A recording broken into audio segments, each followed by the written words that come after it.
Estás escuchando la homilía del día desde Magdala, Tierra Santa. En aquellos días Jesús dijo a sus discípulos: lo que sucedió en tiempo de Noé también sucederá en el tiempo del Hijo del Hombre. Comían y bebían, se casaban hombres y mujeres, hasta el día en que Noé entró en el arca. Entonces vino el diluvio y los hizo perecer a todos. Lo mismo sucedió en el tiempo de Lot. Comían y bebían, compraban y vendían, sembraban y construían, pero el día en que Lot salió de Sodoma, llovió fuego y azufre del cielo y los hizo perecer a todos. Pues lo mismo sucederá el día en que el Hijo del Hombre se manifieste. Aquel día el que esté en la azotea y tenga cosas en la casa, que no baje a recogerlas, y el que esté en el campo, que no mire hacia atrás. Acuérdense de la mujer de Lot. Quien intente conservar su vida la perderá, y quien la pierda la conservará. Yo les digo, aquella noche habrá dos en un mismo lecho. Uno será tomado y el otro abandonado. Habrá dos mujeres moliendo juntas. Una será tomada y la otra abandonada. Entonces le dijeron los discípulos: ¿cuándo sucederá esto, Señor? Y él les respondió: donde hay un cadáver se juntan los buitres. Palabra del Señor. Gloria a ti, Señor Jesús.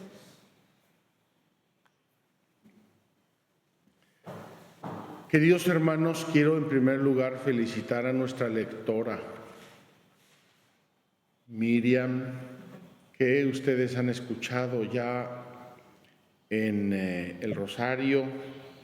Ella es del norte de Italia, una zona que colinda con Austria, y habla italiano y alemán como lenguas maternas, sabe inglés bastante bien, pero hoy finalmente se decidió a leer en español y leyó bastante bien, así es que desde ahora contamos con ella para leernos en la misa o en el rosario.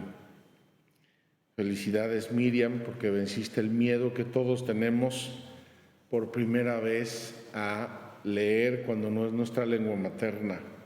No sabemos bien lo que leemos y nos da un poco de miedo. En segundo lugar, la liturgia de hoy.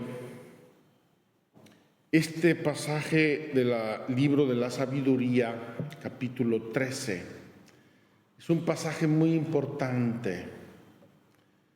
Es un pasaje donde la revelación de Dios le echa en cara a los seres humanos que no quieran abrirse a su presencia, a su ser, a reconocerle a Él como creador. Porque dice, son inteligentes, ciertamente son inteligentes. Ciertamente ven las leyes del mundo, reconocen y descubren cosas maravillosas. ¿Cómo es posible, se pregunta el autor del libro de la sabiduría, que no reconozcan al Creador, que no den ese paso necesario para reconocer al Creador? Y se quedan en las cosas, en las criaturas, en los eventos, en la causalidad, en muchas cosas, sin dar el paso al Creador. Queridos hermanos, me temo que este reproche se lo puede hacer Dios nuestro Señor en nuestro tiempo a muchas personas. La Biblia, con la Biblia en la mano, tendríamos que reprocharle a mucha gente: ¿cómo es posible que ves, estudias, sabes, que haces tantas cosas, que entiendes tantas cosas, que planeas tantas cosas y no descubres la mano, la persona y el amor de Dios nuestro Señor detrás de todo eso? En el Salmo hemos cantado que los cielos proclaman la gloria de Dios. Cuando decimos los cielos, ¿de qué estamos hablando? El universo, la belleza del universo, el día al día, la noche a la noche. Todo habla de una mente, de alguien que puso orden y concierto, de alguien que puso leyes maravillosas, preciosas, claras. Nosotros, después de millones de años de existencia en la Tierra, los seres humanos, vamos todavía descubriendo muchas cosas. De vez en cuando todavía salta por ahí alguien con que descubrió algo del átomo, y eso revoluciona toda la ciencia. Y eso ya lo sabía Dios, Dios lo hizo, Dios lo creó. Nosotros en la medicina, por ejemplo, tomamos una pastilla, nos hace bien para unas cosas, nos hace mal para 25 cosas. La quimioterapia me cura del cáncer, en el mejor de los casos, me quema la mitad del cuerpo. Dios conoce el cuerpo, conoce las leyes, la célula, conoce todo, sabe cuándo empieza, cuándo termina. Dios tiene todo en sus manos y en su providencia. ¿Cómo es que no damos ese salto a reconocer a Dios nuestro Señor? Hay otro texto de San Pablo a los Romanos, un poco en la misma línea. Y la Sagrada Escritura apunta a una causa de esta incredulidad. Y esa causa es el desorden moral. Ya les he mencionado yo muchas veces una frase de San Juan Pablo II que leí en la encíclica, en la carta encíclica Fides et Ratio, la fe y la razón. El Papa Juan Pablo II en esa carta encíclica tiene una frase que a mí me rechina el alma. Dice: el que pierde la fe, pierde la razón. El que se desorienta en las cosas más profundas que dan explicación a toda la naturaleza, a todo el ser humano, a toda la historia, a la creación, a la humanidad y a todo, obviamente se pierde. Es como perder la estrella polar. Ahora tranquilamente sacamos el GPS y en 2 segundos sabemos en dónde estamos con todo género de detalle. Pero en la antigüedad y hasta hace poco tiempo, la gente tenía que buscar la estrella polar. Y si perdía la estrella polar, no sabía dónde estaba y no sabía dónde tenía que dirigirse.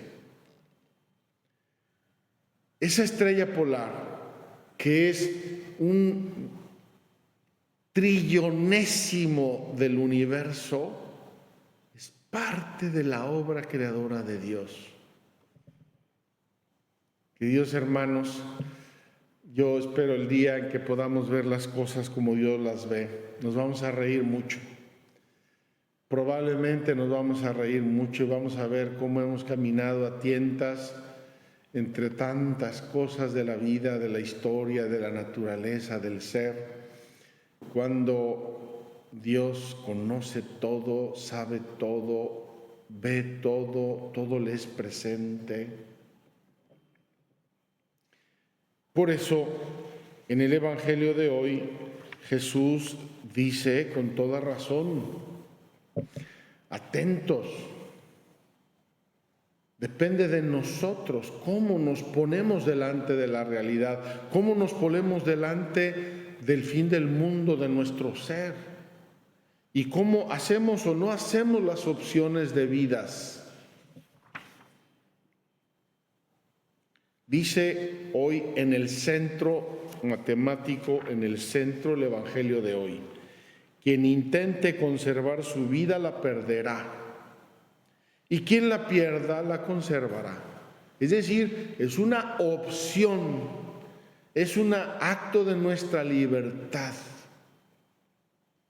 Y eso lo dice Jesús aludiendo a dos hechos emblemáticos, simbólicos, icónicos de la Sagrada Escritura: el diluvio y Sodoma y Gomorra.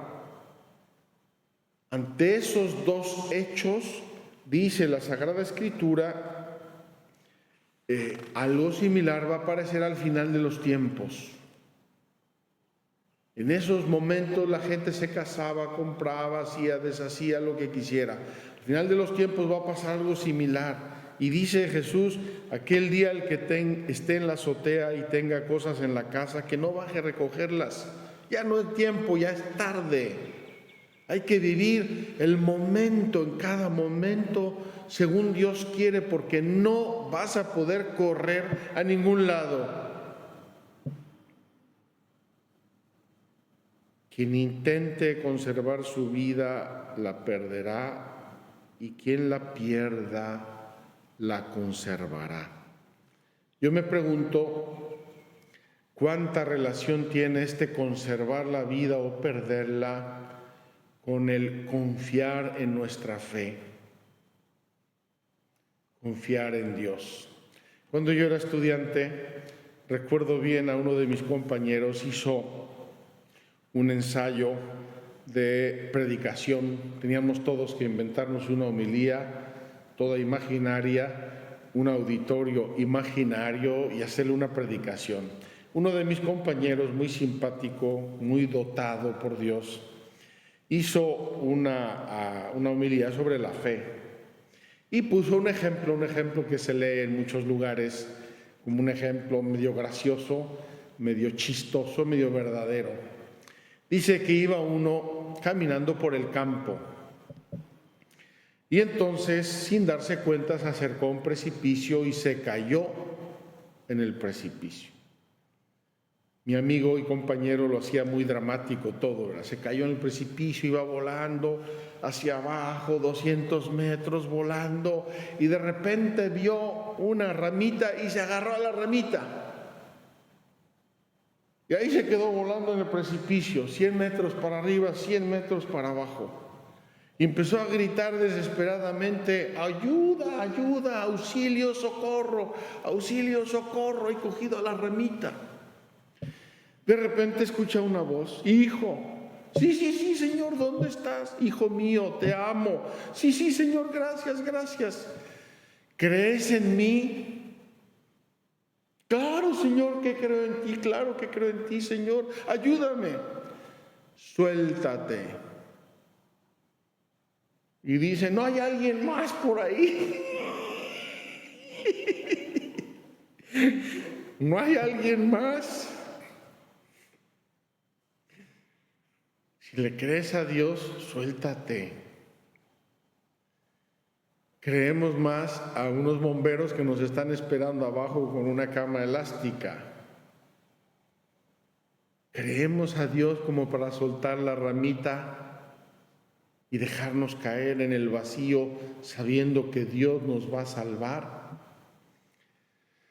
A veces da la impresión de que la fe llega hasta ese punto, nos invita a soltarnos, a soltar muchas cosas, a creer en Dios, a abandonarnos en Dios. Queridos hermanos, yo lo he dicho muchas veces, me estoy alargando. Si me alargo mucho me hacen time. Basta pensar en un ser humano, una persona humana. Tiene trillones de sistemas. Trillones, es decir, millones de sistemas, para que mi ojo vea bien y no se reseque, para que mi hígado funcione y coordine mil cosas, para que cada célula se encuentre con las demás células. Cada ser humano es un laboratorio de todo el macrocosmos y el microcosmos. Y podríamos bajar del ser humano a la célula, al átomo, y seguimos maravillándonos. Y no hemos todavía conocido lo que es la partícula más pequeña de la materia. No la hemos conocido, no tenemos los instrumentos para conocerla. Y Dios lo crea. Y funciona bien, y funciona con regularidad. Y es un regalo de Dios, nadie paga por eso. Queridos hermanos, la lectura de hoy del libro de la sabiduría nos la tenemos que recordar mucho y darle muchas vueltas. Libro de la sabiduría, capítulo 13, del 1 al 9. Confía en Dios, cree en Dios, ama a Dios, Dios que es nuestro Padre, Dios que es el Creador, como decimos en el credo. Lo decimos tan desenvueltamente en el credo los domingos: cree en un solo Dios, Padre Todopoderoso, Creador del cielo y de la tierra. Y luego decimos que hay otras cosas más cercanas y más seguras que Dios. Abramos nuestro corazón a la fe, pidamos humildemente a Dios el don de la fe. Es una gracia, es un don. Y purifiquemos nuestra persona y nuestro corazón para que ese don pueda anidar en nuestras almas. Que así sea. Muchas gracias por escucharnos. Si quieres conocer más acerca de Magdala, síguenos en YouTube y Facebook.